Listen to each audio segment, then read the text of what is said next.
Sénégal, bonjour, Moustapha Diakhaté, surtout Sakhewel Fatma Ekroué et Seydi Gassama de Amnesty International, Sénégal dans tous ses états. Et en l'état, tribune quotidienne d'afficher des propos Kouroubaïfal et Bondebouride, signé Seydi Gassama, à savoir le délit d'offense au chef de l'état doit être supprimé. En tout cas, pour Seydi Gassama, toujours dans la tribune quotidienne, le président de la République pourra porter plainte s'il estime être diffamé, injurié ou outragé. Que retenir d'autre de la sortie au vitriol pour ne pas dire de la réaction fracassante signée Seydi Gassama de Amnesty International Sénégal? Sinon, l'autre coup de pied dans la fourmilière pour ne pas dire l'autre paré dans la barre de l'homme. À lire dans la tribune quotidienne, comprenez, les peines de prison pour ces infractions sont disproportionnées et doivent être abandonnées. En tout cas, cette arrestation confirme une tendance inquiétante, celle d'un usage abusif du droit pénal pour faire taire les voix dissidentes, fustige bien entendu le collectif Nyolank. Informe toujours tribune quotidienne ce matin,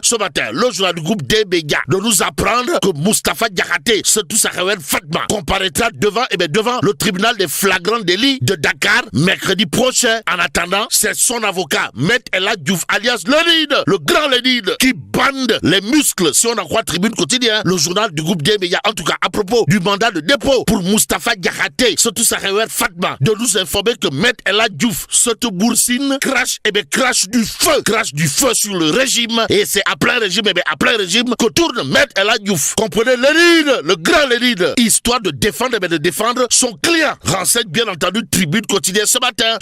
L'autre journal qui en parle, c'est Vox Populi. Bon, offense au chef de l'État, Vox Populi de nous apprendre, placé sous mandat de dépôt, Moustapha Diakhaté jugé le 18 juin prochain. En attendant, dans Vox Populi, c'est Seydi Gassama de Amnesty International Sénégal qui fait la leçon aux tenants actuels du pouvoir tout en réclamant Raking Tak Taf Taf et Jolly, c'est-à-dire la suppression des peines de prison pour des délits d'offense au chef de l'État, diffamation, outrage et entre autres l'autre fait évoqué par Seydi Gassama. Dans Vox Populi, c'est de rappeler à qui veut et à qui veut le savoir, le premier ministre Ousmane Sonko et le président Diomaye comprennent qu'ils ont été élus pour changer ce pays. Aussi, dans Vox Populi, on peut lire le collectif Nyolank, rue dans les brancards. Pourquoi faire?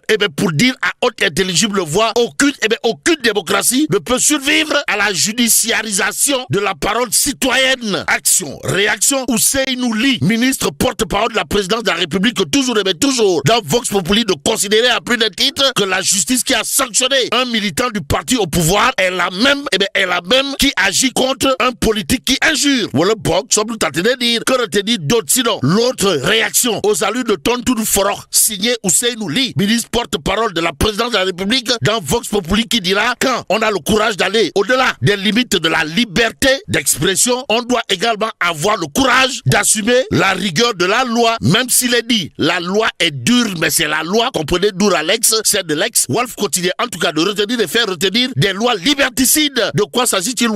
Des articles 80 et 254 considérés à plus d'un titre comme des armes de destruction massive d'opposants. Et là, c'est l'enseignant-chercheur en sciences politiques Jean-Charles Biagui qui monte au créneau dans Wolf quotidien, histoire de déclarer le délit d'offense au chef de l'État est anachronique. D'où l'intérêt pour nous de prendre Réumi quotidien ce matin qui révèle à sa une offense au chef de l'État, un délit colonial. Un délit colonial remis au goût du jour. Ce jour, le quotidien pour sa part d'indiquer enchaînement de procédures judiciaires, la justice sans vitesse. Il est question pour le quotidien de parler de Moustapha Diakhaté, surtout Sakhewel Fatma, jugé mercredi prochain aussi. Il convenait de retenir d'après le journal du groupe Avenir Communication que l'homme, comprenez Moustapha Diakhaté, oppose son mutisme aux enquêteurs. Bon, les détails de l'audition de Sophie Gladima, allez bien entendu dans le quotidien.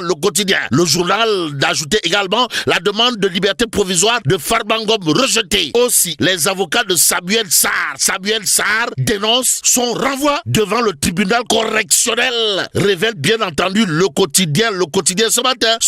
Le journal Les Échos d'afficher à sa une audition au fond de l'ancien ministre des Mines sous Macky Sall, Sophie Gladima, est blanchie par le fournisseur. Voilà, semble tenter de dire. Que retenir à ce sujet? Sinon, ce qu'il a lieu de dire, à savoir libérer Gladima. Surtout que renseigne Les Échos, scandalisé par les accusations, elle dit, Sophie Gladima Sibi dit ne connaître le fournisseur ni d'Adam ni d'Ève. Bon, de 193 millions de francs CFA, le montant est tombé à 73 millions de francs CFA. Montant déjà consigné par le titulaire populaire du marché, précise les Échos, éco favorable ou pas. En tout cas, le fournisseur, comprenez, patron de SCGI, lave totalement, pour ne pas dire complètement, et voire carrément, Sophie Gladima informe les Échos, d'où l'intérêt de l'interrogation, à savoir, mais on est où là? Au regard des informations à lire dans les Échos, restons avec le journal qui parle de fossé entre ses promesses d'hier et sa gestion. Pastef les patriotes, une confiance populaire en danger. Bon, des décisions controversées qui ébranlent la confiance. Voilà ce que retient et fait retenir les Échos à propos de la gestion du pouvoir par Pastef les patriotes. Aussi, il s'agit d'un fossé entre discours et réalité avec Pastef. Note les Échos avant d'ajouter, un réarrangement nécessaire s'impose et pendant ce temps, le sujet qui s'impose, si on en croit Direct News ce matin, c'est l'affaire West African Energy. Et là,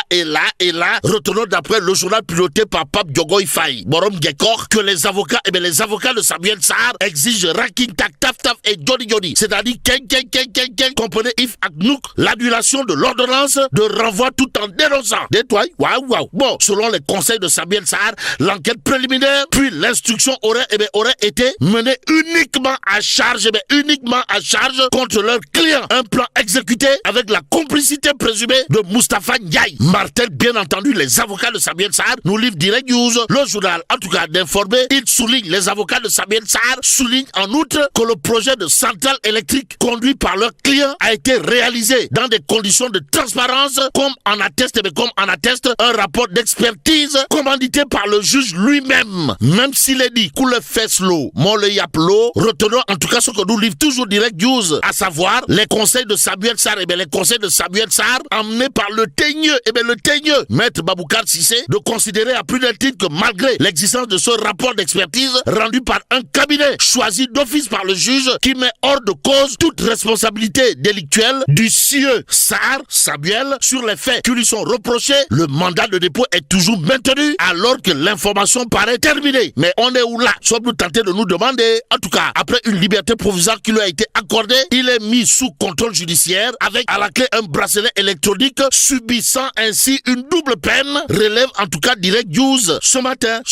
Retenons également que les avocats de Samuel Sarr dénoncent le placement de leur client sous bracelet électronique après l'expiration de son mandat de dépôt, qualifiant cette mesure d'illégale et abusive. En tout cas, les avocats de Samuel Sarr, toujours dans Direct News, de considérer à plus d'un titre que leur client est une victime depuis l'ouverture de ce dossier et après la fin de la durée de son mandat de dépôt. Le juge l'a illégalement placé sous bracelet électronique alors que le délai de 6 mois était déjà épuisé. En tout cas, nous nous attendons à une annulation pure et simple de cette procédure truffée, pour ne pas dire maculée d'irrégularité. Voilà ce que clame à haute et intelligible voix les conseils de Samuel Sarr dans Direct News ce matin.